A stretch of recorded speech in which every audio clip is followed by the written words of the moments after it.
What does the return to school during the COVID-19 pandemic look like? I'm Shanta Gallego here at the Prospect Primary School with an inside look into their state of readiness in the age of the coronavirus. I'm going to be a little distant from you so that we can take our masks off. That's perfectly fine. As normally, if we're moving around the corridors, we would be insisting that you wear your masks, hence our no mask, no entry sign. But for this, and in order to be able to hear me, I'm going to take it off. I'm going to keep a little bit of distance. Totally understand. Principal Reed, how important was it for you in the school to create a unique guidance document? I know the Minister of Education, Honorable Juliana O'Connor Connolly, along with the Department of Education Services, they recently toured the various schools across the Cayman Islands, specifically here at Prospect, and they were able to see how exactly we're going to be positioned and situated for our kids. So how important was that to create the guidance document unique to your school and to your students? There are certain key concepts that have got to be common to all. And for that guidance, we've got guidance from the Chief Medical Officer, we've got guidance from the government on opening schools. But you're right, we have to make it unique to the schools because each school is different. I mean, our smaller schools in the East End can do things differently to us. We are a completely enclosed building with 28 pupils in most of our classes. So we can't operate in exactly the same way as the school next door that don't have such large class sizes. So we know our building, we know how we can make it work within a set of rules, and that's what we've had to do. Okay, and I know the minister actually came right in when you were doing the preparations. So I know that there's still a little bit more finishing touches that we have. So let's talk about the measures and some of the, additional measures that have been put in place to ensure that when these kids come back to school, they're back in a supportive, nurturing, and safe environment. Yeah, absolutely. One of the biggest changes is going to be, as a visitor coming to the school, once the children are back, this is as far as you're going. Because once we go past this point, it's going to be staff and students only, because we want to limit the number of people that are coming into the building. Thank you for joining us. Let's talk about these additional measures. And I know that's unique to each school, right? Yeah, what we've done, we've taken an integrated approach across all schools throughout all 3 islands. We have standardized signage on the ground indicating the 6-foot distances throughout the corridor.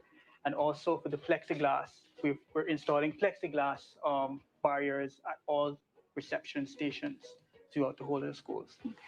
There's a little backlog of plexiglass, but in the event we'll have some plastic or something else that would substitute that until we get the plexiglass on island. All right, now walk us through and how our kids would be able to navigate throughout the school with these additional measures. And we've spent the entire summer getting every inch of the building cleaned and sanitized. So the building's absolutely sparkly. And what we can't do is have an influx of a huge number of people coming in and potentially bringing the virus in with them. The rules as they come into school, everyone moving through the corridors, as you see, is masked up. And as they move through the school, the expectation is that masks are on and we keep 3 to 6 feet apart as we're moving through the school. And we make sure that we're not colliding classes and that sort of thing. As we go into classes and the children are sat down, and there are desks, and I'll show you a classroom in a moment, the classes are set up to be socially distant. When the children are sat down and they're working quietly, at that point they can take their masks off as well, so that they can take part in the lesson and they haven't got their masks on for the entire day, because that would be a bit much for them. So we're still having ongoing works go on as we walk. So you'll see desks being moved, you'll see desks being cleaned and that type of stuff. Okay. What we will ensure is in place is that the students know that we only have 3 people at a time in the bathroom. We'll be drumming home to the children that when you've been in the bathroom, normally you'd be washing your hands, but at this point, you're doubly washing your hands to make sure. Children will have spacing out in the corridor here to remind them that if there are other people in the bathroom, they wait and they go in, so there's only a couple in there at any point. So as we enter this sign as standardized, 3 foot. Keep your distance. Keep your distance. And then in every classroom, it's 3 foot from end to end. So basically, it's about 5 foot total of social distance. Okay. All desks are being wiped down twice a day. When the kids go out, they come back to have their lunch, we'll have them wiped down again. And what I'm really pleased about today is that we're allowed to once the children are sat down, they can take their masks off during lesson time so they can get on with their work, and that's really great, because I know that's been a bit of a worry for parents. And it's really going to help the children as well, because our youngest one sitting there for 6 hours a day with a mask on is going to be an awful lot to ask. So it's going to really help. I mean, we do want to try and keep it as normal as we can for the children, but obviously moderated by keeping it safe at the same time. So we're going to divide up the playground so that each year group has its own, or each class has its own area. So they can come out, they can have a bit of a run round. And Mr. Gardner, you were mentioning about the outdoor provisions. Mainly, we have some waiting areas at front. When the kids are dropped off in the morning, they'll be separated between the three areas. And also, at each exit point and entry point into the building, we've removed the water fountains and installed hand sinks.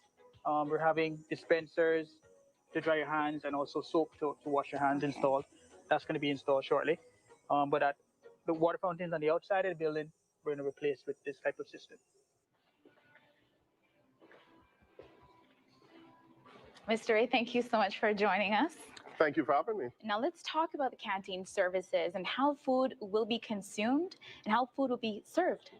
Sure, definitely. The good thing about the canteen service is that it was one service that really had the protocols established long before we had any issues with regard to COVID, because typically canteen servers would be in a position where they would have been covered with masks, they would have used gloves, they would have sanitized the dinnerware that was being used. So all of that will continue. The key part that will be quite different is that meals themselves won't be served within the cafeteria area. They'll be served within the classroom, right? And some schools may have all meals picked up for class and taken to the classroom.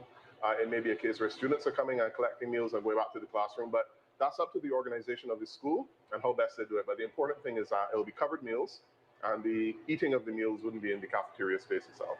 Thank you, Principal Reed, for just giving us a little bit more insight, and Mr. Ray to you as well. But I'm going to stay with you a little longer because I know that there is some measures and protocols for new school bus transportation. Absolutely. So we're going to head out and check.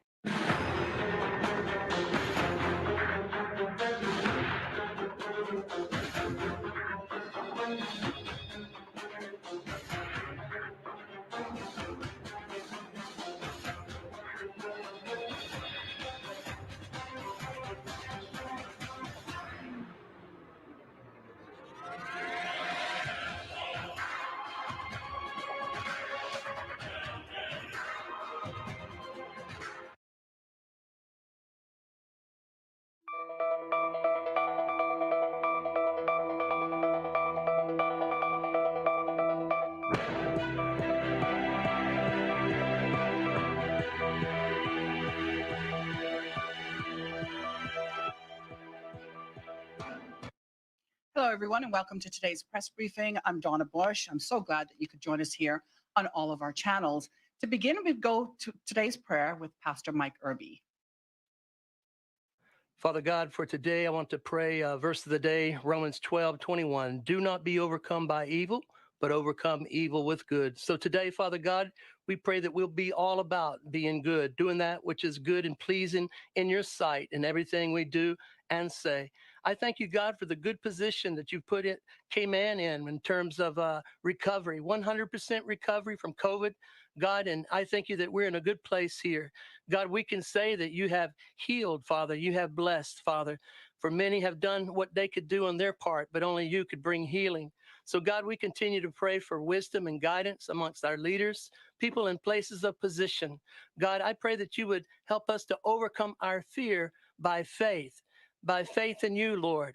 God, who is able to accomplish all things far more than we ask or imagine.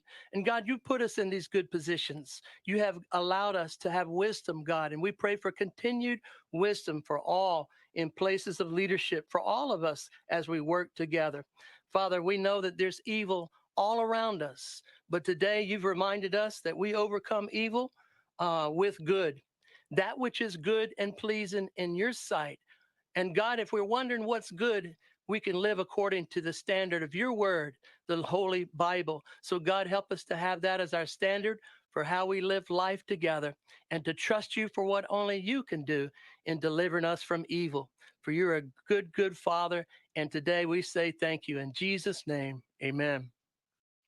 And thank you, Pastor Irby. We welcome our panelists, starting with His Excellency the Governor, the Honorable Premier, the Honorable Minister for Health, and the Honorable Minister for Finance. With us in studio are the Chief Medical Officer, the Director of HMCI, the Sign Language Interpreter, and members of the media. They join us once again this week. We go first to Dr. Lee. Good afternoon. PCR tests since yesterday have shown one positive result in a traveler who was being isolated in the government isolation facility, and that positive result was amongst 385 results as a total of yesterday. So there are 384 negative and that one positive. That brings the total number of positive cases throughout the islands to 209 to date, with 4 having been on Cayman Brac. 4 people are asymptomatic and isolated. There's been no uptick in the number of calls about influenza. As you know, COVID-19 is a highly contagious communicable disease caused by the SARS-CoV virus, which is a notifiable disease in the Cayman Islands, and it was placed on that list in February of this year. Its ability to be very infectious is a key to its success, and we've seen the World Health Organization warn of alarming transmission rates in Europe. And we've also seen an uptick, certainly in the United Kingdom. At the moment, the weekly reported cases are now higher in Europe than during the pandemic's peak, and it's seen to be a very serious situation that's currently unfolding. I'm pleased to report, as many of you will have seen in the press, that the first run-through of the processes of reopening our borders were trialed yesterday at the airport, where 29 people went for home isolation and were all treated to the bracelet for security as well as a PCR swab on their arrival in the airport. And I received the results of those swabs yesterday evening, and I'm pleased to say that all of them were negative. I'd really like to extend my huge thanks to everybody who has worked incredibly hard up to this point for the trial. We know there's a lot of hard work ahead, but it was a big day yesterday that we managed to do that for the first group of people who have gone through the process. I've received praise from both returning residents and also from a member of the air crew. So a lot of people have said that they found the experience comprehensive, very understandable, easy to follow, and have appreciated the care that was taken of them. Infection prevention and control is absolutely paramount in the control of COVID-19. Most junior doctors, when that word is mentioned, IPC or infection prevention and control, and knowing that they have to go on a course, would like to run a mile, because they'd really do anything else and sit down whilst Sister Smith tells them what they have to do, how they have to keep their hands clean, how they have to distance themselves, how they have to wear masks, how they have to handle gowns. But it is absolutely crucial because this disease is so highly infectious. It's the key to success. So one of the things that I noticed yesterday was that we need to continue our training of everybody that's involved in the process to make sure that they understand how to protect themselves and how to protect other people from the transmission of this virus through good infection prevention and control processes. There is certainly a lot of lessons to be learned from yesterday, and we will be going through a debrief process on Monday next week and be learning from our experience on yesterday in order to improve, and this will be a continual process as we go along. One last piece of information I wanted to let people know about, because it's pretty key, is the fact that people have been saying, what about deliveries? What about when people come to people's doors, when they're delivering to people who are being geofenced at home? And the Department of Health, I'm pleased to say, is working very closely with the people that provide food through delivery services and through the supermarkets, so that any form of food delivery service to the home, the people that deliver that will have gone through a system of education so that they can provide the service in a contactless way, essentially, so that either the payment has been taken up front on the phone or is done through contactless means, and they know how to leave whatever they're delivering at the front door and not actually engage or enter the premises. That's pretty key, obviously, to stop any interactions with returning travelers, but actually it's a safety for all of us. So they'll be they'll be instituting that process right across the board across the islands. Some people involved in those industries might not know about that yet. This is work that's actively in progress at this moment. Thank you, Donna. Okay. Dr. Lee, we're going to now ask members of the media for any questions that they may have for you. Wendy?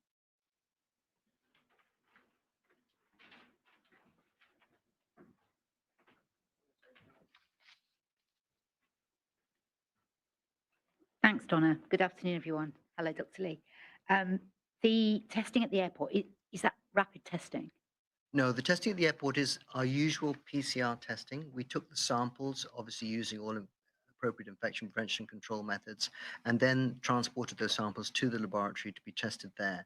As everybody is going into isolation anyway, I don't feel there's a need to do it immediately at the point, and we can ramp up the numbers that we're testing much easier using the larger machines that are in both the laboratories.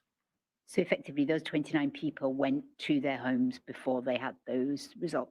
That's correct. What's going to be the protocol if someone turns up positive on that first?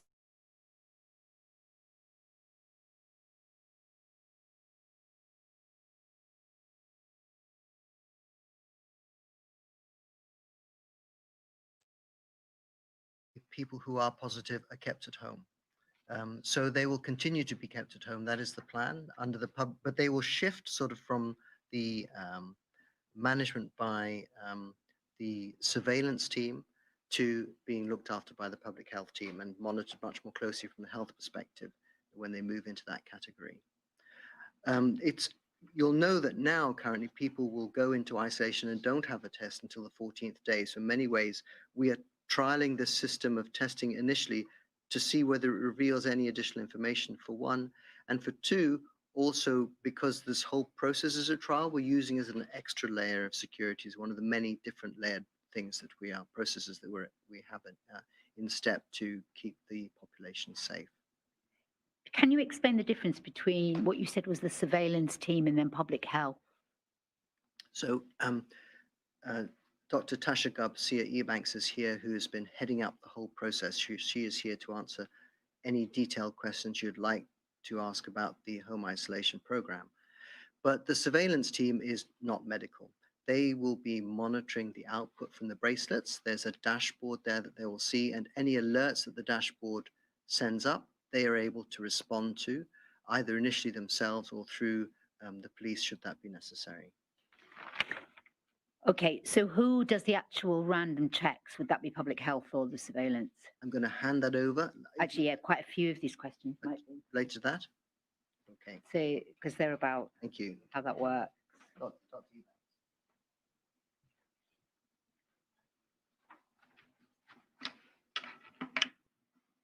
Thanks, Dr. Ebanks. So, if the bracelet goes off, so a member of your team will go to the premises? Yeah, so we've got a monitoring team that's monitoring the dashboards 24 hours a day, 24/7. They're monitored by 911. Protocols for responding to those alerts have been established, and a team of what we're right now calling mobile compliance officers, they will then respond to any non-law enforcement related alerts. Any law enforcement alerts will be responded to by the RCIPS. When they get to the airport and they get given the bracelet, how are these bracelets programmed? So are they all the same, or do people get different parameters depending on the size of their properties? So the actual geofence perimeter is set once they arrive at their location. So it depends on their accommodations. One of the things that we're doing over this testing period is to work on the configuration of that geofence depending on the type and nature of the accommodations. Obviously, for security reasons, we can't delve into the details of the configuration of the technology, but that's one of the pieces that we are testing. So if people are fortunate enough to have a beachfront property and a swimming pool, their swimming pool would be included perhaps, but not necessarily the beach? Yeah, so looking at creating that geofence, yeah. Sorry.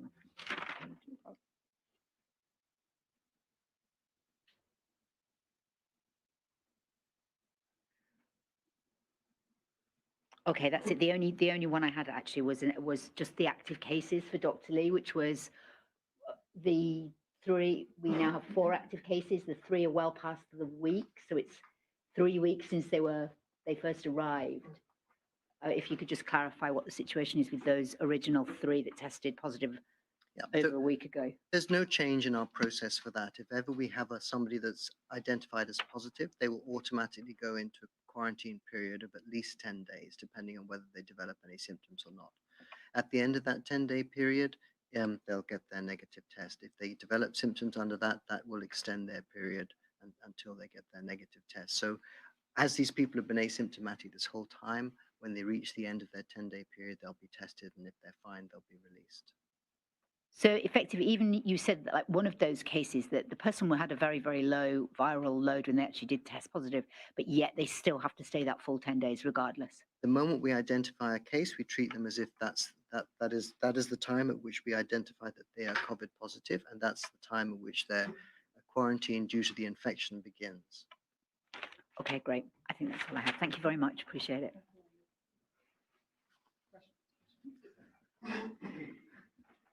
Thank you. Good afternoon, Dr. Lee. Just to carry on from where Wendy stopped off with the positive cases, you had indicated that there were 4 cases from the BRAC. I've gotten a couple of questions asking whether this 4th case come from, because initially we had identified 3 cases from the BRAC. Can you just clarify that for the public? That case came up a few weeks ago. And was somebody who was being transferred on medical grounds. Okay, so are you still continuing active screening on the sister islands as you are doing here, the retesting of individuals and stuff like that? I believe they should be. I don't know. I don't think Dr. Williams is on the line because he's on holiday this week, but I would need to clarify absolutely. Certainly we are here. I would assume they are doing so, but can't give you absolute categoric confirmation about that. Okay, no problem. Thank you. We're doing that across all of the hospitals here as well as at the ports. We're calling sort of sentinel testing so that we continue to screen in case anything should come up.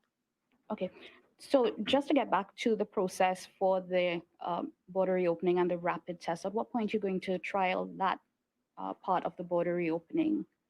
Because we're just doing the PCR testing at this point in time. When can we expect the rapid? I don't really see a rapid test necessarily per se for its speed as producing any increased safety, because we can turn around our tests fairly quickly. You saw that I had the test yesterday for the people that came back on the BA flight. We can turn around tests probably, if we really put our foot on the accelerator, in around 2.5 hours. So many countries, they have a problem because some people are having tests and they don't have their results for several days. Hence the requirement for a rapid test, because they know that when they get their swab done, they're going to be waiting for a long time. In Cayman, we don't really have that problem. We can certainly return a result very quickly should we need to. There may well be a difference if we change the technology such that we can do point of care testing, or testing which doesn't require very specialized equipment, or testing that could be done in a hotel or in a doctor's surgery. And many of those tests are likely to come from slightly different techniques which don't need the same degree of technology going into them. And that will probably be a game changer unless the vaccine gets here first. For example, this new test the UK has been talking about, the Lamport test, that testing ability has been hailed as great. It needs a lot less equipment, much more mobile. The problem is they're not able to ramp up the manufacturer enough or have enough of them in enough places in order to change something at the moment. Time will tell as to what's going to be here to help us quicker, really, in this regard. Okay. Some of the antigen testing as well. We've talked before about antigen testing, and the antigen testing is proceeding quite well. So the antigen testing is getting better and better and better. However, a report again from the World Health Organization released, I think maybe 5 days ago, has said that although in many cases antigen testing may play a role, if you have access to readily available PCR testing, you should stick with PCR testing. And certainly if you're looking for surveillance where there is a low level of COVID, you should stick to PCR testing. So for the moment, we're sticking to PCR testing. I'm just curious about the process when we come to the border reopening. For that window from the testing to the results, will individuals have to remain at the airport, or will they be allowed to go to their isolating venues first? That's looking quite a long way Few forward. weeks. So we haven't agreed that any of that's going to happen. All of that would be agreed, first of all, by caucus and cabinet. And then we would iron out the details, and I'd be able to come back to you and speak to you more in detail if it was to be agreed. Okay, understood. Thank you. I just have a couple of questions in relation to the surveillance.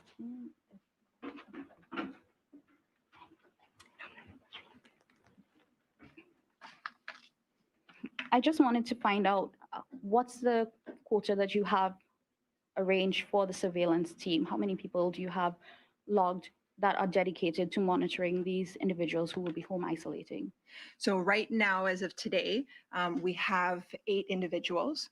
It's headed up by CBC. So we've got a supervisor from CBC that's leading a team. This is part of the testing, and part of this testing over the next couple of weeks is to determine what level of resourcing we need, and also then to give us some time to acquire that resourcing. This team is testing out the protocols that have been developed and the processes that have been developed. They're doing, in addition to responding to alerts, they're doing random checks of homes just to check in with families.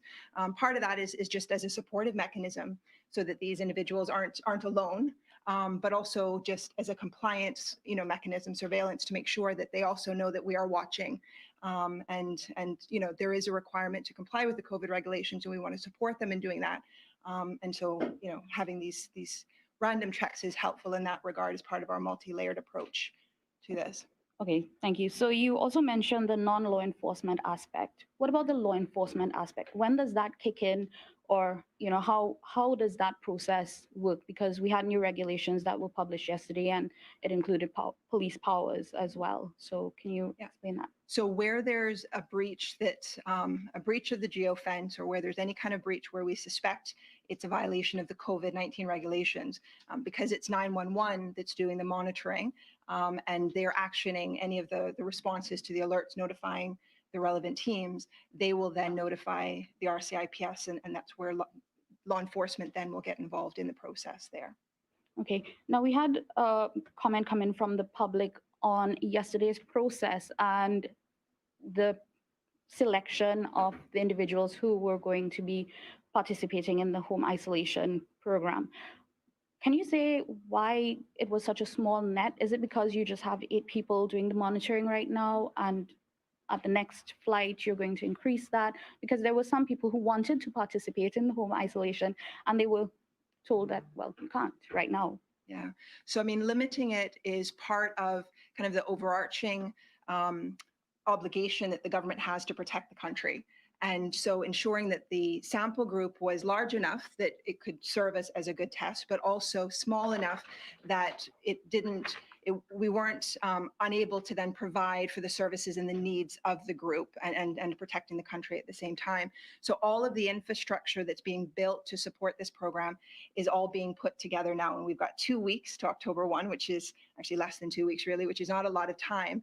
And so we wanted to ensure that the group is small enough that while we're testing that group, we've also got people then that are building out the rest of the infrastructure. So looking for additional resources as part of that compliance team. We're working with Cayman Airways to look at seconding some of their staff who are not yet back to work to utilize as part of the travel management system. So right now, travel time is being delivered by one of our ministries, and that's not something that can continue on forever. And so looking at building out the travel management processes, the team that's going to be leading that going forward on October 1, as well as setting up call centers for October 1 when our numbers are going to be, a lot greater than 29 people being at home. So it's about managing our resources and ensuring that we can protect the country while we're doing testing and building out for October 1. Okay, my final question. To what extent can the public assist in the surveillance aspect of it? Is that part of your vision, or am I getting too far ahead?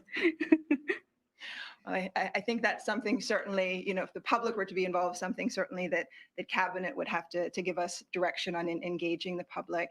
And our hope is that by creating a system of support around travelers who are coming home, giving them resources that they need, as Dr. Lee spoke about, we've given them communication around when ordering, use contactless, delivery companies that use contactless services.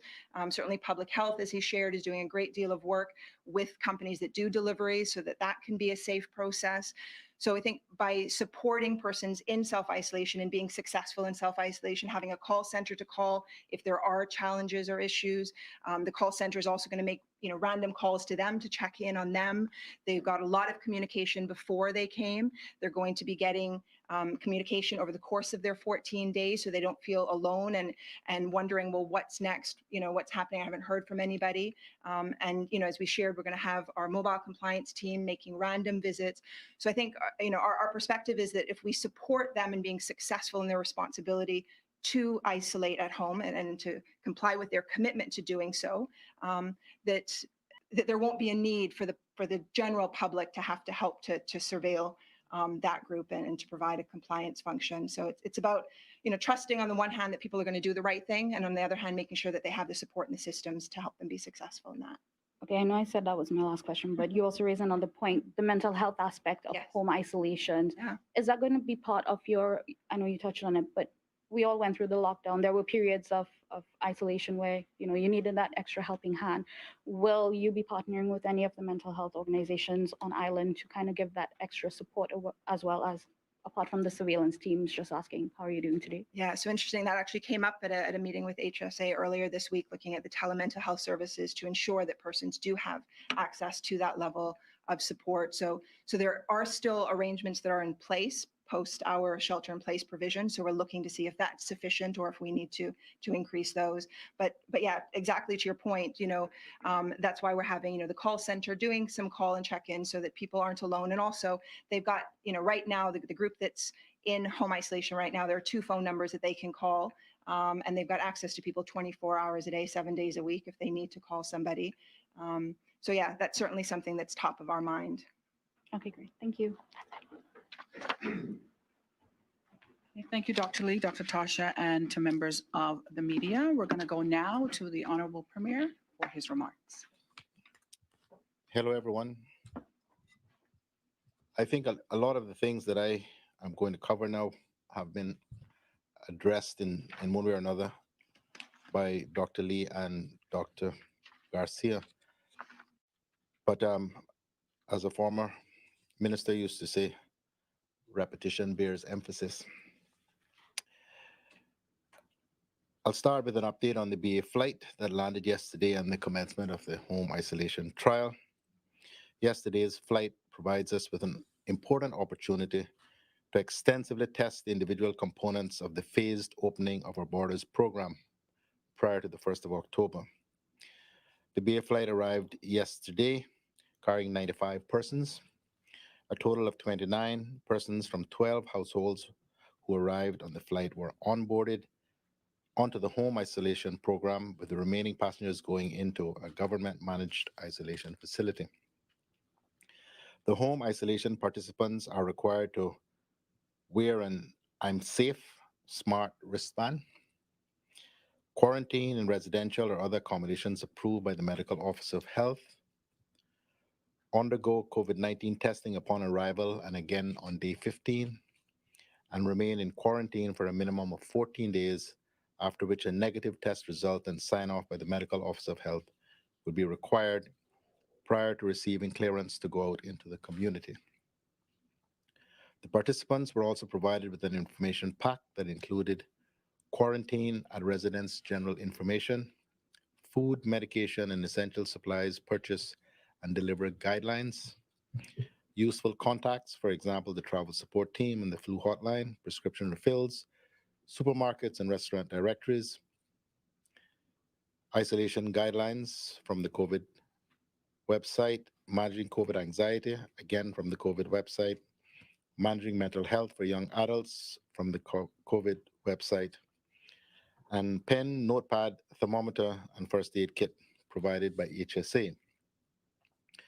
The I'm Safe technology solution developed by TraceSafe has been procured for the testing program and the October pilot. I'm Safe is marketed as a, quote, complete, intuitive solution for self-quarantine management, unquote, and has been used in Hong Kong as part of their COVID-19 strategy. The solution includes a lightweight, hyperallergenic, waterproof, latex-free, hospital-grade wristband, a mobile app for users, and a web dashboard for the monitoring station. It provides automatic location monitoring and reporting, giving alerts and notifications to authorities for efficient quarantine management. The complete solution comprises the following key components: a smart wristband that wirelessly communicates over Bluetooth Low Energy and associates the traveler to the custom mobile application, a hub, an Android or iOS phone that transmits information from the smart wristband to the mobile phone and then to servers which continuously analyze data received and trigger alerts and notifications, and a monitoring station where alerts are received via the web dashboard and processed in accordance with established protocols. Pre-selected participants were identified based on established criteria from travelers approved by Travel Time to travel on the BA flight. A variety of different types and locations of accommodations were chosen to help test how robust the technology is under different circumstances. Once they had been processed at the airport, all of the persons selected for the home isolation trial left the Owen Roberts International Airport for their approved home isolation in an authorized taxi. Taxi drivers were given the location of the isolation and were advised to take travelers directly to their location, making no stops on the way. Yesterday, all travelers reached their home isolation location. The monitoring team was alerted and the geofence was established. The monitoring team is alerted if someone leaves their isolation location. In addition to conducting testing with travelers off the 17th September BA flight, testing of the interaction of the I'm Safe device with the alert handling infrastructure is also being conducted with participants who are not travelers, that is, civil servants and others working with the September testing team. The Department of Public Safety Communications, known as 911, is responsible for monitoring the dashboard and actioning any alerts based on established protocols. A mobile monitoring team has been established. This team will respond to any non-law enforcement alerts and conduct random home visits to travelers in home isolation. A traveler support team will check in with travelers via phone and are standing by to receive calls from travelers should they have any questions or problems they need support with. Changes were made yesterday to the control of COVID regulations to address any breaches of home quarantine in particular, including the issue of persons who are in isolation permitting other persons to visit them. Persons found to have committed an offense against the regulations will face a fine of $1,000 and possible imprisonment for up to 6 months. On another matter, all of the, I should say, 95 passengers mentioned previously applied, I should say 94 of the 95 passengers mentioned previously applied to Travel Time, and after being vetted by CBC, were provided personalized letters authorizing their entry into the Cayman Islands. However, one passenger who did not receive approval from Travel Time and who was arriving as a visitor was processed by CBC and was placed straight into quarantine and departed on the outbound BA flight earlier today. It must remain clear to all that our published policies will be enforced. No one should arrive on island without the necessary approvals. The safety and well-being of everyone who lives in our islands is paramount to this government. As I've said before, we will not rely solely on technology, but also back that up with boots on the ground. And we will continue to watch and monitor this trial very carefully. That's the BA flight and the trial process. we will see that the Minister of Finance is here, and I do not wish to steal his thunder. He will address the issue that we've spoken about for some time. That is the arrangement of a contingent or standby loan facility for the government to help see us through whatever the length of this pandemic actually is. I also have a very important announcement, a matter of national importance, really, with respect to the proposed constitutional changes. But I'm proposing to deal with that after the rest of my colleagues have addressed the COVID-19 issues, so that I do the COVID-19 management process. Your Excellency. Thank you, Premier McLaughlin. Your Excellency. Thank you. Thank you very much, and good afternoon, everyone. I also have some comments on the constitutional change issue, but I will leave those now until after the Premier has done his at the end. So, I mean, first of all, as we've heard, the quarantine at home trial using the BA flights got off to a really good start. So again, let me add my huge thanks to the civil service team led by the Deputy Governor and Dr. Tasha and so many others for the enormous amount of work that they have done on that. And a reminder that there will now be scheduled fortnightly BA flights from October until the end of November. I do want to acknowledge that there are concerns about the situation in the UK, which is worsening as it is across the whole of Europe. The UK Health Minister said today that this is a big moment for the UK, and I know that consideration is being given to additional nationwide measures to restrict social gatherings, but leaving schools and offices open. And this is probably intended to act as a circuit breaker on the infection spreading further and trying to prevent an increase in deaths from COVID. And I do think it's relevant to us here that all the evidence in the UK suggests that COVID spreads most in social gatherings. There's much less evidence for spread in schools and workplaces. Many countries are experiencing continuing challenges with COVID, but it is a reality that we have to try and find a way to live with this virus and get on with our lives. And I think it's therefore hugely important that we have put in place a very significant set of mitigations to manage the risk we face from incoming travellers, which remains significant from the UK, US and Jamaica. All the various measures that you've heard about today that have been put in place amount to a significant package. In fact, I would probably say there are probably very few other countries in the world that are going to these lengths to protect their population, particularly our elderly and vulnerable. So I do believe the community can take some confidence from the care and attention that is going into this. We need to continue to proceed carefully and cautiously, but at the moment we remain one of the safest places in the world just to be just now. And I know everyone on this panel and across the civil service is determined to keep it that way. But as everyone has constantly underlined, we should all remain alert and not let our guard down. We've lifted most of the restrictions, but as our Chief Medical Officer has repeatedly said, we can still take sensible precautions.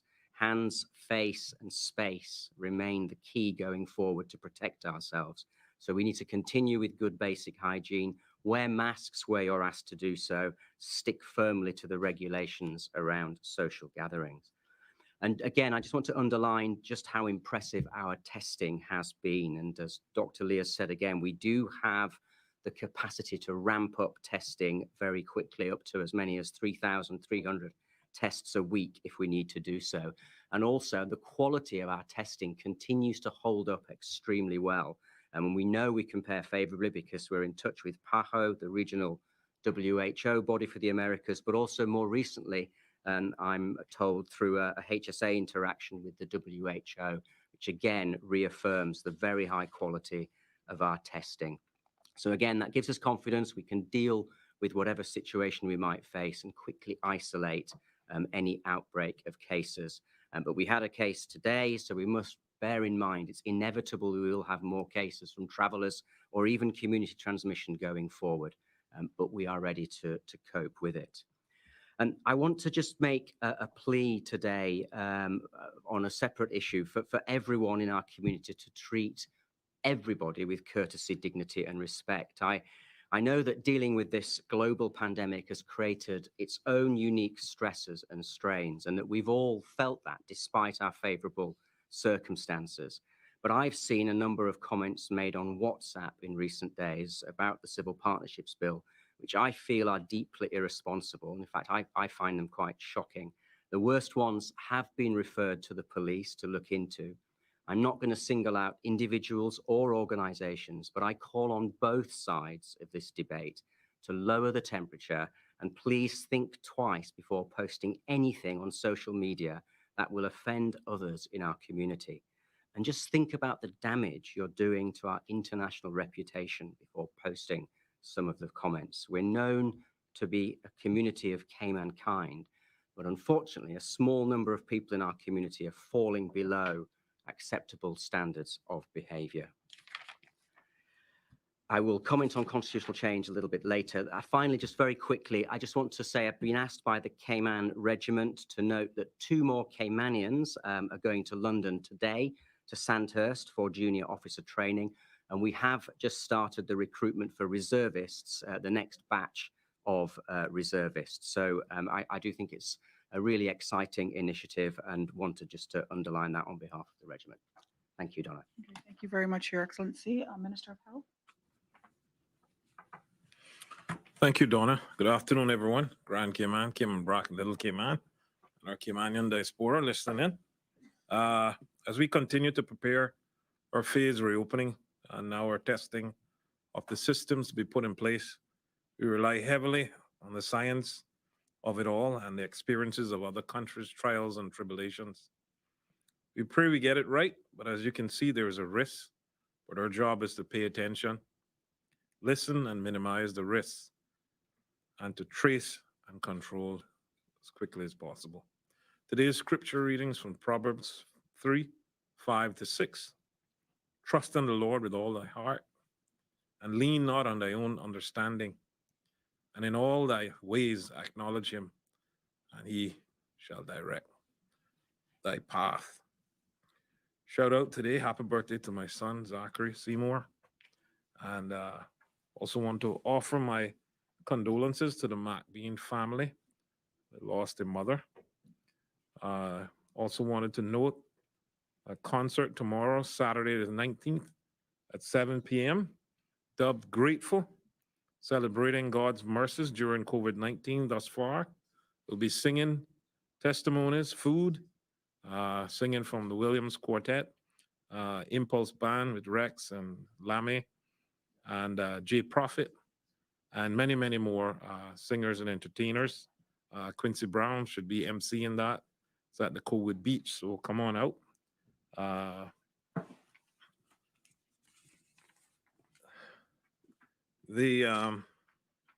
As the number worldwide cases has grown now to over 30 million, I want to start today by thanking God for his continued mercies on our islands. The devastation in the US has been almost unbearable to hear about, and we must stay united in our faith and continue to practice good hygiene measures and wearing masks and visiting the vulnerable and elderly.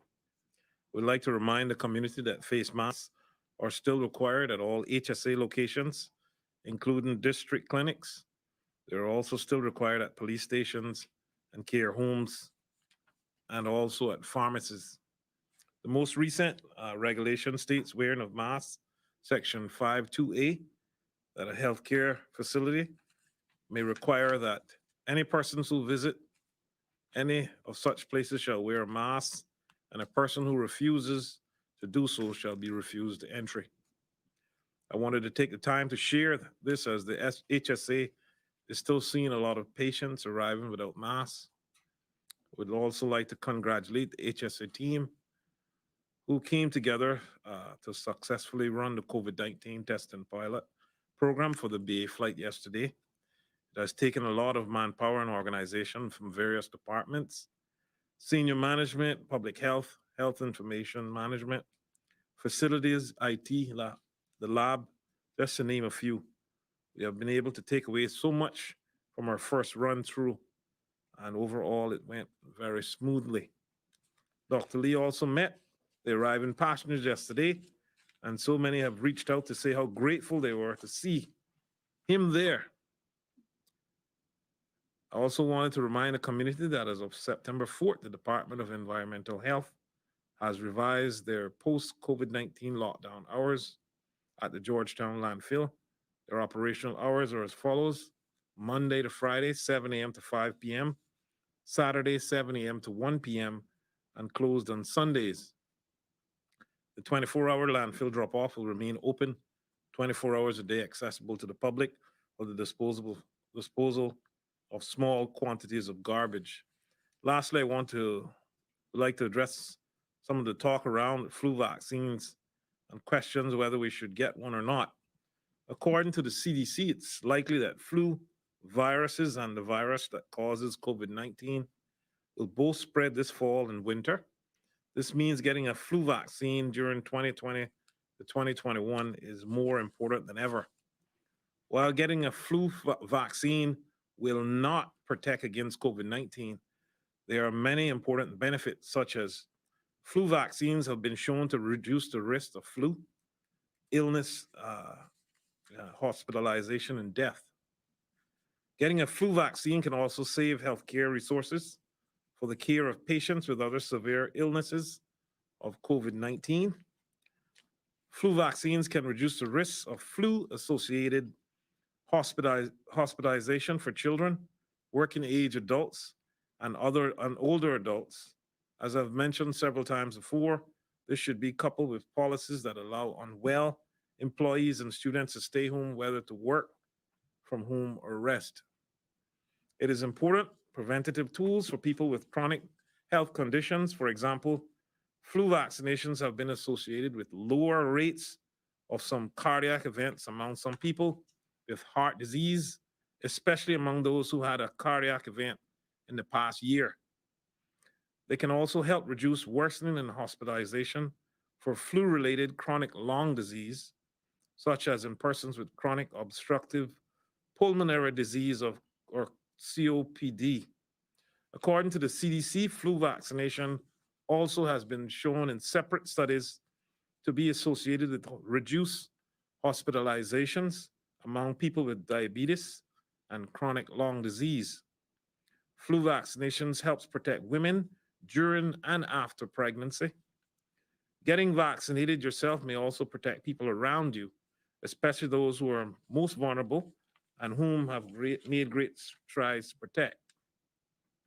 Despite the many benefits offered from flu vaccines, not everyone will go out and get one. However, as we approach the flu season and prepare for flu vaccines to soon arrive to the Cayman Islands, we must be mindful that the flu still causes many illnesses, hospitalizations, and in some cases can cause death. With a vaccination, we continue to protect our people, the elderly, and vulnerable even from the flu. Public Health will be announcing the flu vaccine program in October. God bless. Thank you, Minister of Health. And last but certainly not least, our Minister of Finance, Mr. McDaniel. Thank you, Donna. And very good afternoon to everyone, both viewing and listening public. As the Minister for Finance and Economic Development, I am very pleased this afternoon to inform the public that the government of the Cayman Islands has awarded the provision of a standby line of credit to a consortium of 4 local retail banks. The consortium is comprised of the following banks, with each committing to provide the following amounts: CIBC, First Caribbean International Bank, US $115 million, or CI dollars, $94.3 million. Bank of Butterfield, US $143 million, or CI $117.326 million. Cayman National Bank, US $115 million, or CI dollars $94.3 million. And RBC Royal Bank Cayman Limited, US dollars 30 million, or CI dollars 24.6 million. A total of US $403 million, or 330.4 million CI dollars, is being made available under the line of credit Any use of this line of credit will be converted to a long-term loan facility with the consortium, and therefore the same US $403 million amount is available under the long-term loan facility. CIBC First Caribbean International Bank is the structuring and administration agent for the consortium. Butterfield and Republic Bank Limited acted alongside CIBC First Caribbean as lead arrangers.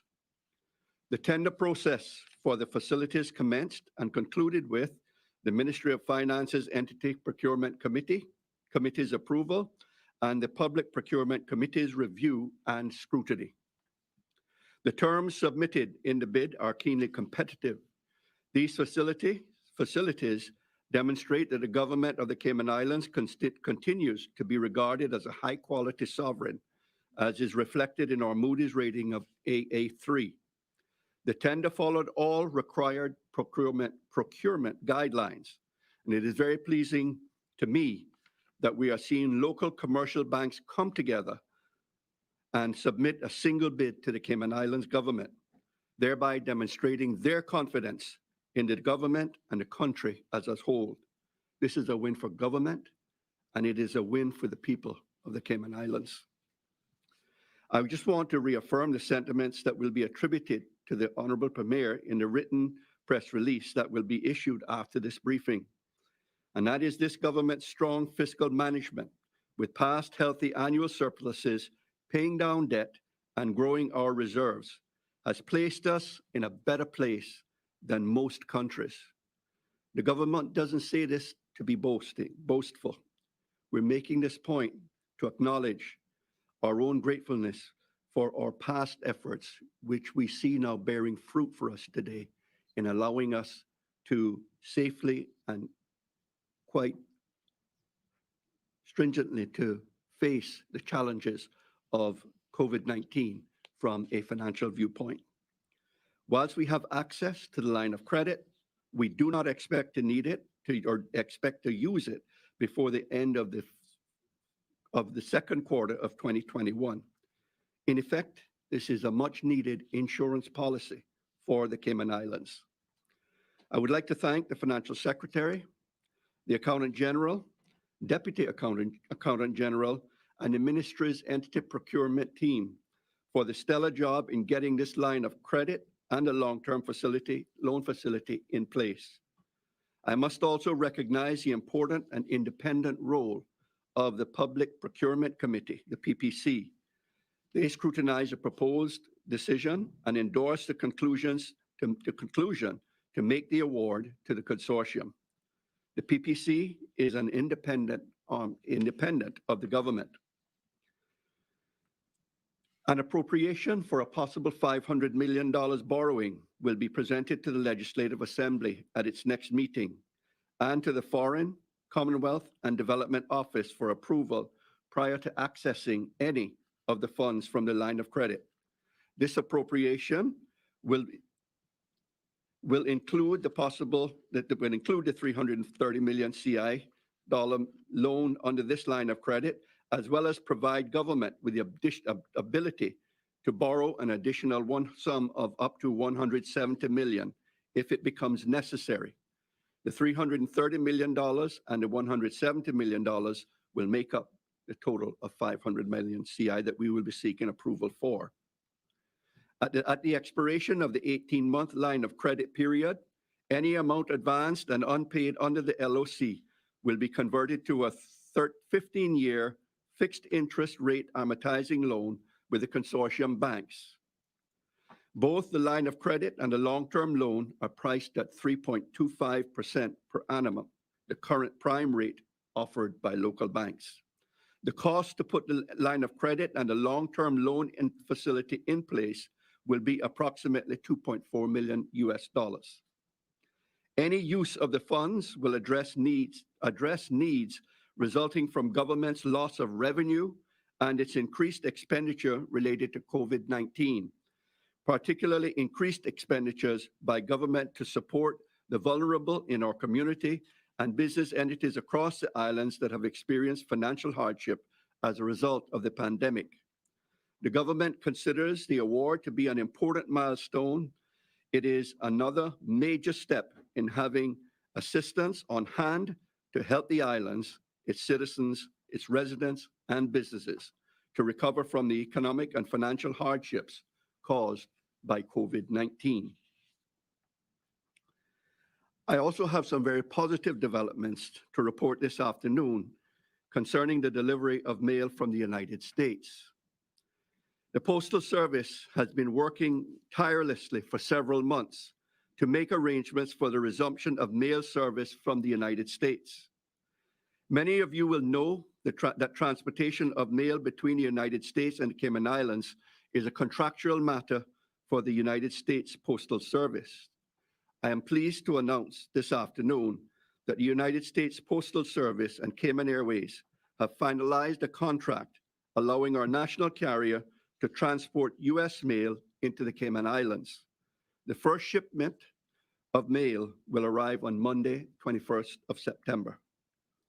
The Cayman Islands Postal Service will make every effort to sanitize the incoming mail and have it sorted into Grand Cayman post boxes by Wednesday, the 23rd of September at the latest.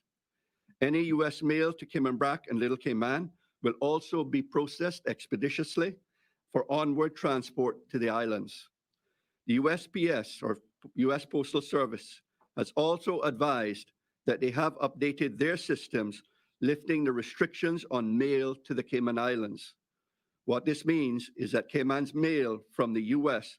will no longer be returned to sender by the U.S. Postal Service as a result of any previous COVID-19 restrictions, but will in fact now be forwarded to the Cayman Islands. I wish to thank the Postmaster General, her deputy, postal staff, and the management of Cayman Airways for all their efforts in making this possible. I say to them, very well done. Thank you. Okay, thank you very much, Minister McTaggart. Premier McLaughlin, did you have something to say before I move on to the media? I want to, if you don't mind, to address the constitutional Absolutely, sir. matter, and then we can take questions on everything. I think everyone will recall that in December of last year, the Legislative Assembly debated and unanimously agreed to support a package of constitutional reforms contained in what was then called the Cayman Islands Constitution Amendment Order 2019. This package of reforms was negotiated in December of 2018, but unfortunately became bogged down in London as issues with Brexit held the attention of the UK government. Later, the UK elections, and more recently, the management of COVID, understandably, were the main focus of the UK government. Nonetheless, I continue to follow up, either with the governor or directly with the minister responsible for the overseas territories, whenever we had the opportunity to speak. I spoke with Baroness Sugg at the end of August, and she indicated then that the package of reforms was being considered, but that one change in particular would not likely go forward. But she agreed to provide confirmation along with a new draft order in council as soon as she could. I am pleased to announce today that I have now received confirmation from the minister that the package of reforms is moving forward as an amended draft order in council, which is entitled the Cayman Islands Constitutional Amendment Order 2020. In her letter to me, Baroness Sugg noted that the draft order in council will be sent shortly to the Foreign Affairs Committee for 28 days and then to the Privy Council. She also confirmed to me, however, that the UK would not be able to include the provision which would have removed Section 81 of the current Constitution, which grants to the governor the power to legislate where he or she considers it necessary to do so in respect of any matters for which the governor has special responsibility under Section 55. She further noted that the decision to not remove this section was because the governor has had to use Section 81 recently to uphold the rule of law following the failure of the Legislative Assembly to approve the Domestic Partnership Bill.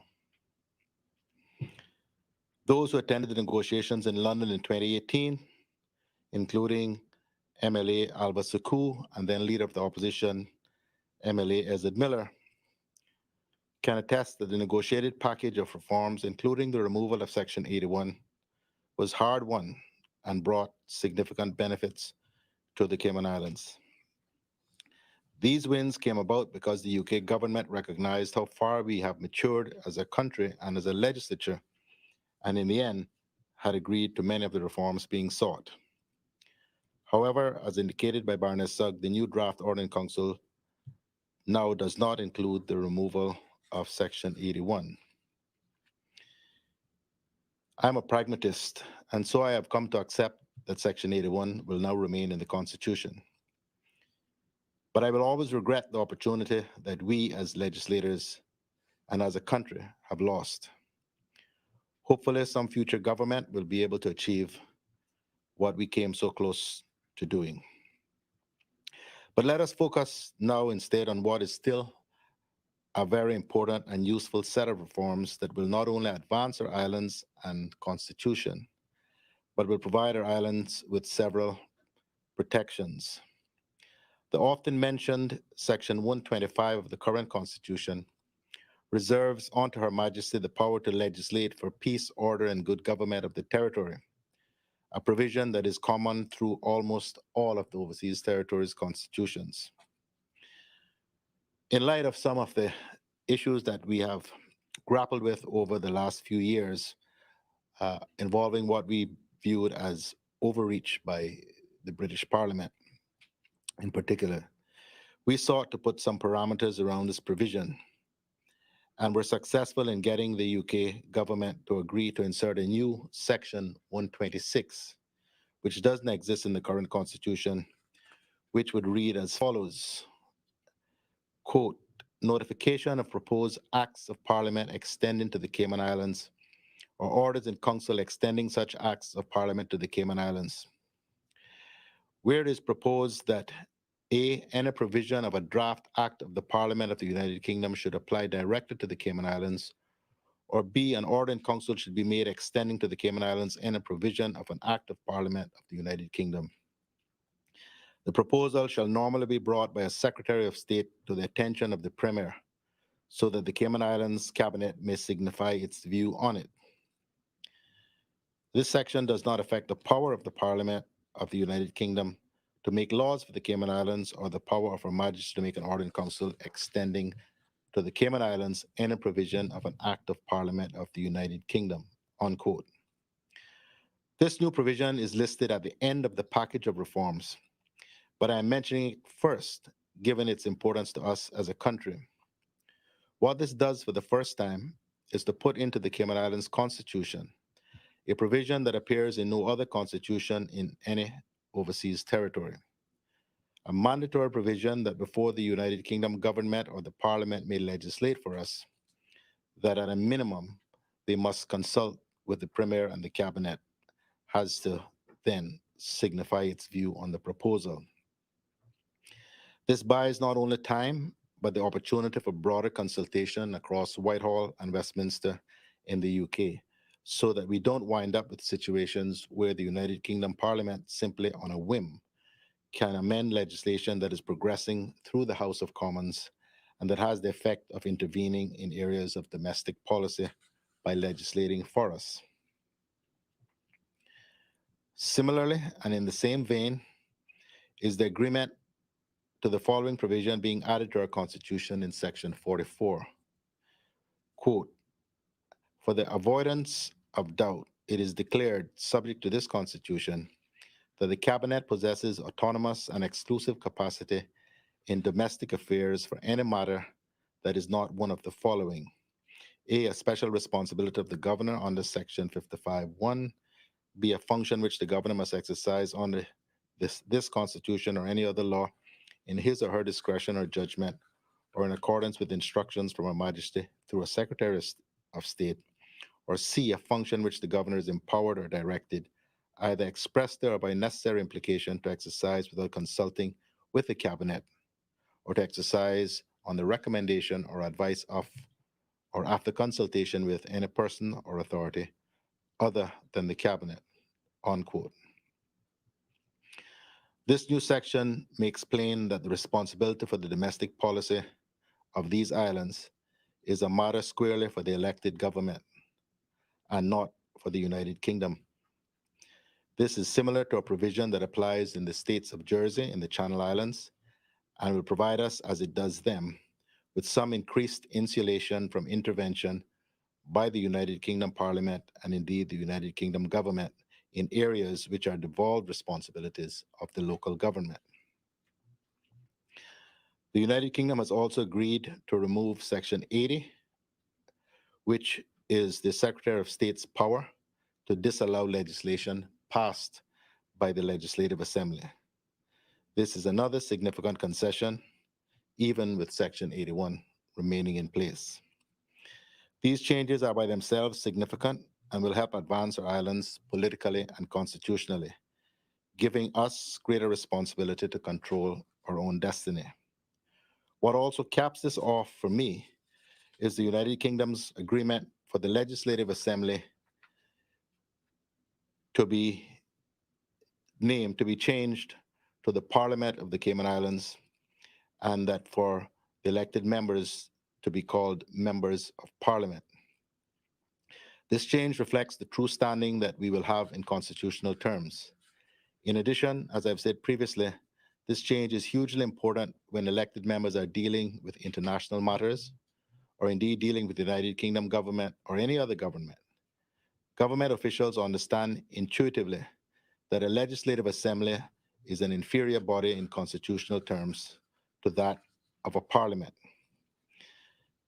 I believe it is less likely that the United Kingdom Parliament will seek to deal with another parliament in the way that, on occasion, they have dealt with this legislative assembly in the past. But besides that, this change is an important step for us, particularly as we are now also moving forward with plans to make the administration of the Legislative Assembly independent of the executive. Another important change is an additional section that will allow the introduction of parliamentary secretaries, who will be an elected representative appointed by the governor acting on the advice of the premier. Parliamentary secretaries will really assume the role or roles which councillors now have. Other important changes include the UK agreeing to amend Section 71 of the Constitution to confer the power and authority to create standing orders for the Legislative Assembly, to confer that power to the Legislative Assembly and to remove that responsibility from the governor. And Section 44(1) will be amended to allow the next government, following the general election, to increase the number of ministers from 6 to 7, plus the premier, which makes for a cabinet of 8 elected members, in addition to the Attorney General and the Deputy Governor, and the Governor as chair. And for a new provision in the Constitution to create a police service commission. There are a few other changes, mainly administrative, but in the main, the ones that I've mentioned are the significant ones. This package of reforms constitute important changes to the overall advancement of these islands, and indeed some are critical to the well-being of these islands. In addition to the unanimous support that these changes had in the Legislative Assembly, they also received the written support from the financial services industry, from the Chamber of Commerce, as well as from the Cayman Ministers Association. We can all be proud of the significance of these constitutional reforms that will help to move this country to a whole new level, where we have greater autonomy, greater responsibility, and greater sense of insulation from international assaults on our right to control our own destiny. I wish to again to thank all those who have been involved in allowing us to get to where we are today. In particular, I pay tribute to the Honorable Attorney General for his counsel and hard work, to His Excellency the Governor for his not only support but intervention on more than one occasion in moving this forward, and indeed to Baroness Sugg and her predecessor in office, as well as to the UK government in general. Thank you very much, Premier McLaughlin, Your Excellency. Thank you, Donna. If I could just add a few brief remarks to that. I do agree fully with the Premier. This is a really important step forward. I know there'll be a lot of focus on Section 81, so let me just say a little bit about that. I mean, I think the Premier had indicated previously that this was likely to be the impact of the Legislative Assembly rejecting civil partnership legislation.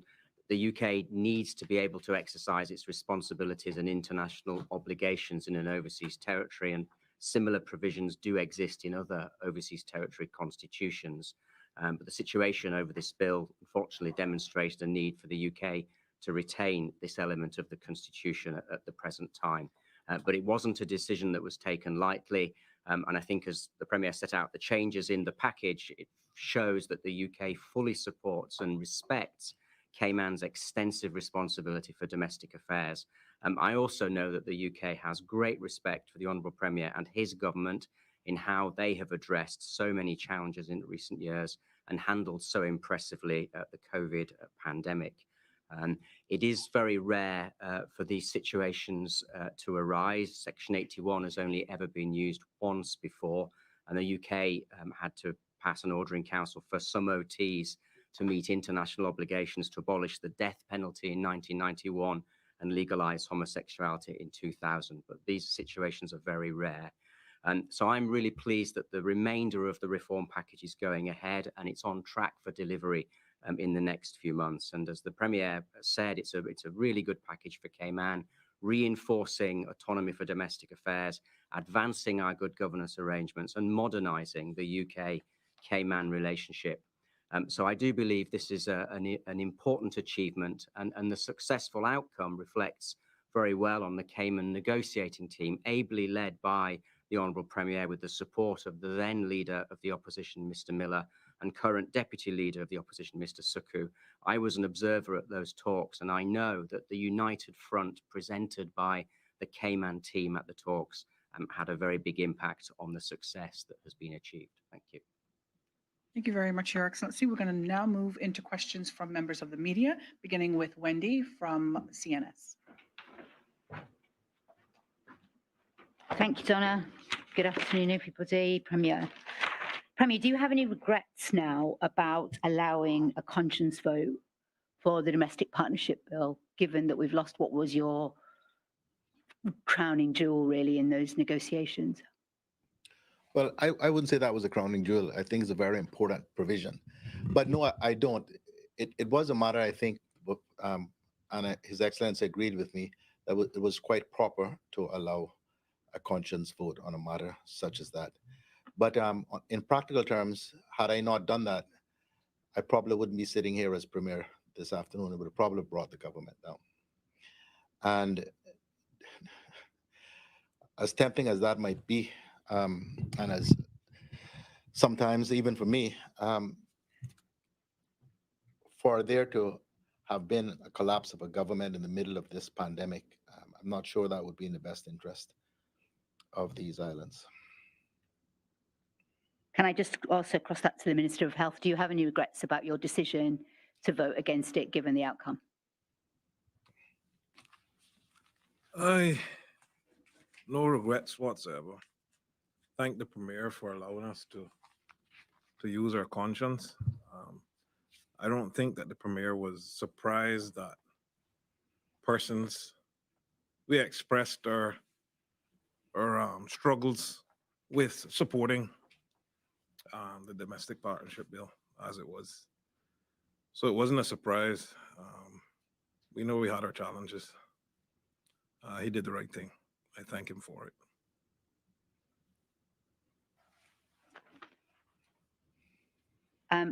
On the sort of similar subject for the governor, can I just clarify that you said the messages have now been reported to the police, they've been accepted by the police, because obviously when I spoke to the commissioner, he didn't take them seriously in any way. They weren't investigating them because there were issues that he said that were preventing them from doing so. Are you aware of that? Have those circumstances now changed? Yes, they have. I think there was a miscommunication. I don't think all the messages got to the police commissioner first time round, but that's all been received and it is being looked at. I can confirm that. What about the situation on the talk radio where people have been phoning in and also saying things? I think there was an incident where somebody had called in and said that all gay people should go before a firing squad. Well, I just repeat what I said earlier. I think everyone should treat everybody else with courtesy, dignity, and respect at all times, and I urge everybody to do that. I think the Muslim Imam, Mr. Chowdhury, in an interview with Compass yesterday, I thought he put it incredibly well. I found it actually quite inspiring. He said he personally doesn't support homosexuality, but his faith for him means that he loves everybody. He's compassionate towards everybody, and he doesn't allow any discrimination against anybody in our community. And I would urge everybody to approach this issue in those terms. Thank you. Minister of Finance, completely different. Can you just clarify, when you said the cost of the loan, so just getting it set up, that's going to cost us 2.4 million, is that correct? Have I got that right? That means that's to establish it. Yes, there are. So even if we never touched it, we'd still have to pay that? Yes, there are arrangement fees that have to go to the banks. That would be the majority of it, I would think. And the 3.25%, that would be for every penny that we borrowed under whatever circumstances? Under this term, yes, and that is fixed for the entire 15 years of the long-term loan plus the 18-month period for the line of credit. It's 3.25%. You seem quite confident that we won't need to touch it until at least the second. You said the second quarter of next year. That's what we are seeing now. And that's given that it is a fairly cheap loan, and it's not. And given the circumstances, has government? I think we talked about this ages ago, but has government given any thought to growing the public sector a little bit in terms of being able to create jobs to replace those that have been lost in tourism that foreseeably could be for quite a long time now, and perhaps take on some of the work that's been languishing for a long time, like, for example, the dump that still doesn't seem to be going anywhere and would create an awful lot of jobs if we kept it in the public sector rather than tendering it. So where do you sit on spending money like that? Well, I think what we see right now is that there are a number of agencies that continue to have approvals to hire staff and take them on. And again, that's going to be more of a policy decision that needs to come to the cabinet in terms of ramping up the civil service in any appreciable numbers. I think the issue you have to look at ongoing with these things, when you start to ramp up the numbers, then it's hard. When things do get better, it's hard to take them down when those particular issues are dealt with. Minister for Health, would you be considering a policy change to try and put the landfill back completely into public hands to try and move it forward, seeing as it seems to be so stalled, and now we have this big batch of money that the finance minister's got for us? I don't get the landfill. It's still not really moving, like the major part of it. I know there's been some remediation, but would you consider a policy review to take that project back completely into public hands and use public money, which would obviously create an awful lot of jobs for people that are suffering at the moment? Have you considered that? That is one consideration, but from the advanced stages that we're at now, and from the progress that I've seen, I mean, we're signing off the early works now, which is next month. We hope to sign the total agreement. So we're very close in our negotiations. So I must say there's a lot of progress being made, and there's no need to consider that at this time. When you say a lot of progress, does that mean that there is going to be work starting on the waste to energy element shortly, longly? Well, it's a process. I mean, we need to cap and remediate first, and obviously everything else comes after that next year. Thank you. I've not finished yet, sorry. That's okay. I'll try and be quick. I'm going back to COVID. I've just got a couple more questions for the Premier. Yes, the wristbands. How many did we get? And have we made a decision about how we're charging and how much and all that sort of thing? And did those people on BA yesterday get charged the wristbands? Well, I know the answers to some of the questions, but not how many wristbands we have. But we have Dr. Garcia here, so if you can ask her. But what about the fee? Did they get charged yesterday, the BA people? No, it's a trial. And have you made a decision in future about whether they will or not? Next batch of, like on the 1st of October, will people be charged? We haven't come to a final decision, but I think the number that's being looked at is $200 for self-isolation when we move to sort of the bigger scheme. And that'll be, we think, the kind of money we need to cover the costs of the administration and looking after people in the COVID testing and so forth. But that's a whole lot less than the cost of isolating in a government-run facility. So just the numbers. Yeah, we procured 200 for the testing that's happening over the next couple of weeks, and we have 1,000 that have arrived in the Cayman Islands today. So we're working to clear those so that we will definitely have them in time for October 1 because they are on island. When you say testing over the next couple of weeks, obviously all of those people that came in last night have already got theirs. Yes. So are you planning on giving them to select people coming off the CAL flights over? No, so we have individuals that are working with our testing team, so individuals who are not travelers. Right. So we're using that internally. Our computer services department is testing the functionality and of the technology. I think that's everything, but there's a lot, so I might have to come back. Thank you. All right, Wendy, no worries. I'd like to call Reshma from the Compass next. Thank you, Donna. No worries. So much to cover. I don't know where to start. I'll start with the constitutional changes. Premier, now that we have confirmation that Section 81 has been removed, are you disappointed that your efforts have now gone to waste? Obviously, I'm very disappointed. But the 8th of November will be 20 years since I was first elected. I've had many disappointments. I'm used to them. So I had a question come in from the public asking, even though Section 81 were to be removed or not, the UK can still impose its will on Cayman. Is that correct? I mean, even if we had Section 81 or not. Right. So as long people need to understand this, as long as Cayman remains a British territory, ultimately the UK can make decisions. So, but the arrangement is via a constitution, which is agreed by the UK. This is how we will administer or allow the territory to be administered. So the current constitution has a provision which allows the governor to, with respect to the special responsibilities, which include defense, internal security, and sort of a general responsibility under Section 125 for good governance, to use a short phrase to explain it. So what the governor was forced to do, and I say forced to do because you cannot ignore a declaration of your own Court of Appeal. Even an independent country like the UK cannot do that. Otherwise, the whole system starts to crumble.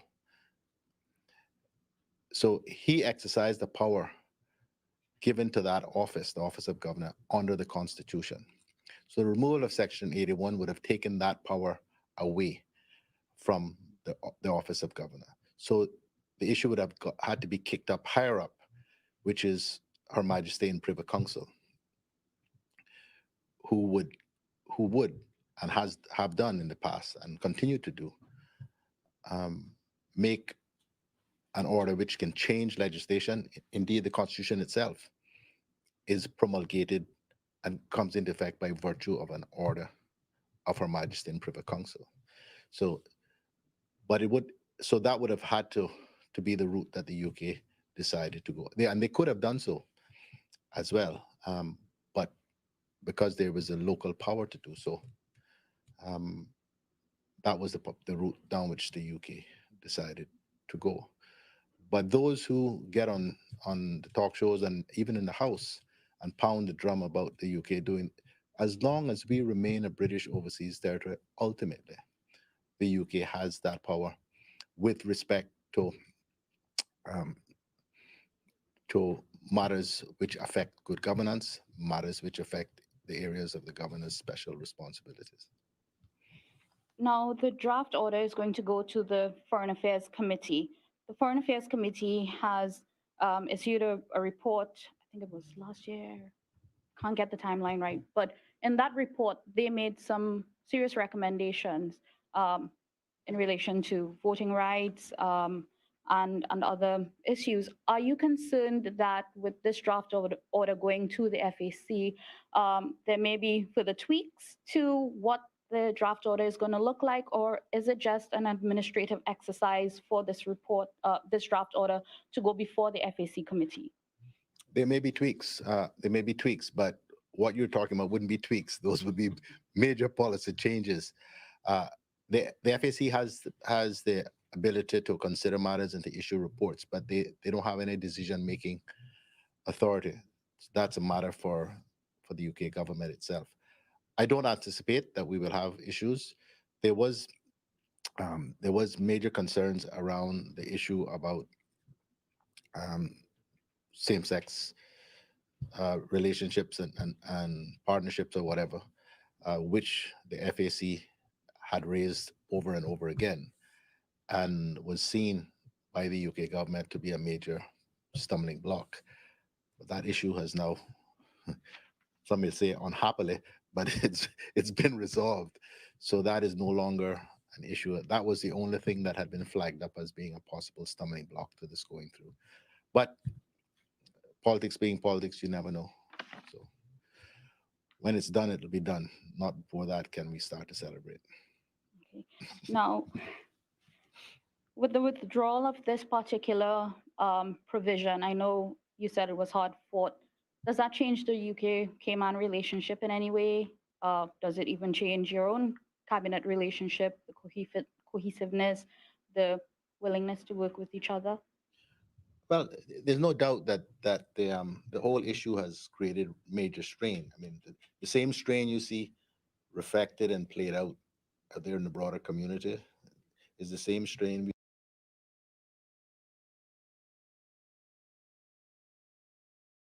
deal with within the caucus and the cabinet.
So far, so good, as far as I'm concerned. And internally with the cabinet, is it? I'm sorry? And internally with the cabinet, is it the same? Well, we function, as I said, there are strains. Once you go through these sorts of things, it takes a while sometimes for the healing process to work. But it generally does. To answer your unspoken question, there's no danger of the cabinet or the government collapsing as a result of this. Thank you for making it.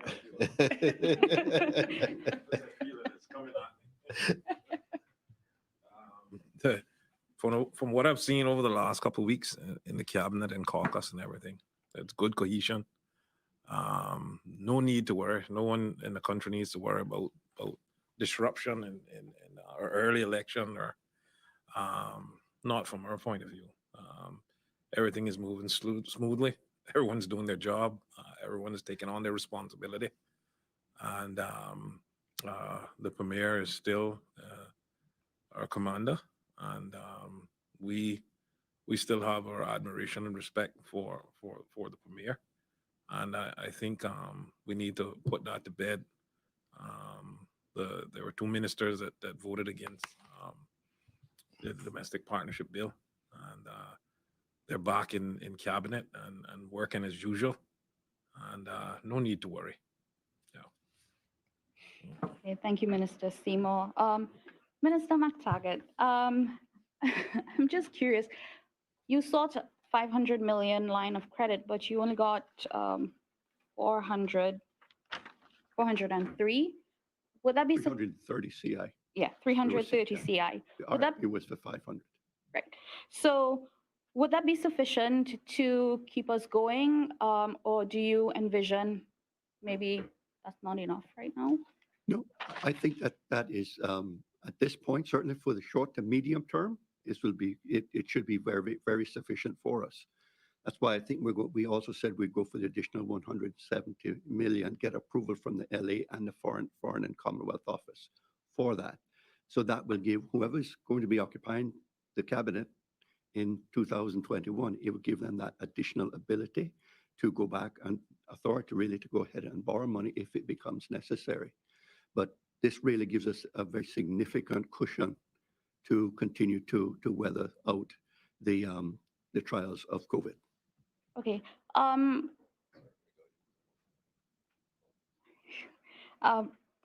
Would you be seeking that full amount of the for the line of credit, or do you have a set amount that you intend to draw upon next year? We will draw upon the line of credit as and when it is needed. We're not going to draw this all down in one fell swoop once we get the approval of the LA and the Foreign Office. But it is there, as I said in my presentation, it's an insurance policy. So we will draw it. We will exhaust our own resources first. That is the reserves that we have. That's what you have a reserve for, a situation and emergencies like this. And so we will consume those first before we actually start to delve into drawdowns under the line of credit. So that would be the plan. Okay.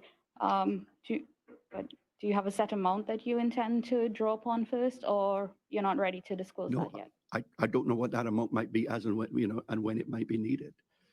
I'm saying from what we are looking at situation now, we might not need to draw on this now until late into the second quarter, towards the end of the second quarter. Okay, and just to help the public who may not understand an amortizing loan, what exactly is it? Yeah, an amortizing loan is a situation where you pay a certain pay down principal and your interest on every payment date. So an element goes to pay off the interest for the period, and you also pay down a certain amount of the principal, so that at the end of the 15 years, when the loan matures, your loan balance is zero with your final payment. Okay, great. Thank you very much. I have some COVID. McLaughlin? I think Member McLaughlin. Sure. Right. If there is some massive advance in the research and production of vaccines and so forth, and COVID is no longer a major international public health issue, and tourism is able to bounce back by the middle of next year, the country may not need to use that money at all. So our present trajectory, I am looking to get through the end of this term without having to touch a cent of that money. It is a contingency or a standby line of credit. It's not, we don't want to convert it into a loan. We would have paid $2.4 million for the insurance. Consider it as an insurance policy, as a premium on that insurance policy, so that we don't have to worry about cutting civil servant salaries. We don't have to worry about stopping government projects. We don't have to worry about where we're going to find the money to help businesses and the vulnerable in our community over this period. That's what it is. But we have sufficient reserves that we'll be able, if we don't get another, if we don't get tourism reopened significantly, even on current revenue that are being generated, we can get through the end of this term, we believe, without having to borrow any of that money. I hope that helps clarify It does. how the government is dealing with this matter. Okay, thank you. Yes, it does. Just to go to my COVID questions, please. You touched on a traveler who ended up here who was not cleared by travel time. How did that happen, and how are you going to ensure that it doesn't happen again? Dr. Garcia, you want to take that one?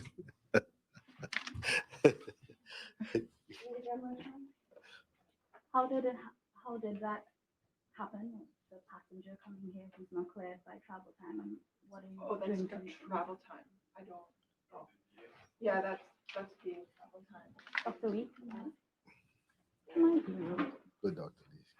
I don't know the answer. I must say, you know, there was some communication going on with the tourism department and the airlines and so forth that are flying or supposed to fly into Cayman even after we open up. And there were some of the airlines were not willing to adhere to some of the policies or take on the responsibility of their agents being medical, looking at medical arrangements for the Cayman Islands. So I don't think this is a situation with British Airways, but it would be very interesting to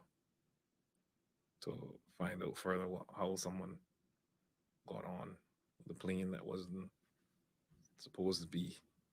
I would have think they would have been working from a list of approved passengers, but sometimes these things happen. We'll endeavor to get back to you a fuller response on this matter. So you're investigating that? I believe I know what happened, but we'll endeavor to, I'll make sure the facts are correct before reporting to you. All right. And did we foot the bill to send this person back home? That'll form part of the response. All right. Thank you, Dr. Lee. My questions now, in relation to the regulations, Premier, there is a fine that that is attached to people who are, sorry, there's a fine attached to people who breach the home isolation protocol. It's a $1,000 fine. I think previously a sum of $10,000 had been mentioned. Why the change? Do you think that that's a sufficient deterrent for people to adhere to the rules? $1,000? No, it's not a change. This is a new provision relating specifically to allowing persons into your property who are not part of the group that's isolating. So this doesn't change the broader public health provisions which we promulgated maybe 3 weeks ago. This is a recent change because it was identified by the team doing the work that what do we do about people having guests come over because there was no express provision dealing with that. So this is a new provision. It hasn't changed the one that we promulgated some weeks ago. Okay, so that one relates to people leaving the geofencing perimeter, the $10,000 fine? Right. Okay, great. Thank you for that clarification. And this one, I kind of happened on this one. When I was coming to GAB, I saw some hotel execs leaving. So I'm just curious if you can give us any updates on the resort bubble plans, if there's been any developments or any changes. They're under intense discussion. So we may have an announcement soon? Or we may not. I'll take that one. For No, I'm not trying to be flippant about it, but this is a really difficult area. I mean, even the hoteliers themselves are finding it very difficult as to how you would our resort bubble would actually work safely. So we are struggling. I mean, all of us are struggling, but nowhere in the world has successfully done this. So even places that had what did they call them? All-inclusive resorts, because you always have to deal with the issue of the staff who have to come and work and go home, stop Foster's, buy some gas, buy Jose's, and go home to their families, go back out, hang out at Country and Western. What I'm saying is the people living their normal lives. So the guests are there in the bubble, and but it's the back and forth. You essentially have to treat them as um, medical workers, treat their patients, with that level of PPE and protocols in place. So I'm not saying it's impossible. I'm saying it's proving very, very difficult to work through. But the work is continuing. Okay, thank you. I have one final question that came in from a member of the public in relation to quarantining and their family. I'm not sure if you would be the one to answer, or About what? quarantining with their family, a traveler who is returning and they want to join their family at home. Does the family have to quarantine with them? Absolutely. And if they choose not to, can they just go somewhere else before the person arrives? And Yes, what's the process? as long as the family is not staying in the same place. If the family is staying in the same place that the traveler is coming home to, they're all going to be subject to the same protocols, Mhm. including the wearing the I'm safe bracelet.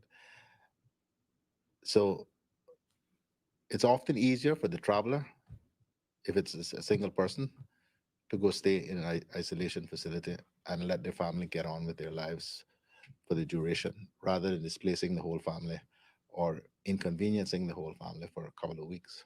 Yeah. So the question was, what's the process for them to avoid that being displaced? Do they have to apply to travel time or reach out to government so that the family doesn't have to stick with the isolating passenger?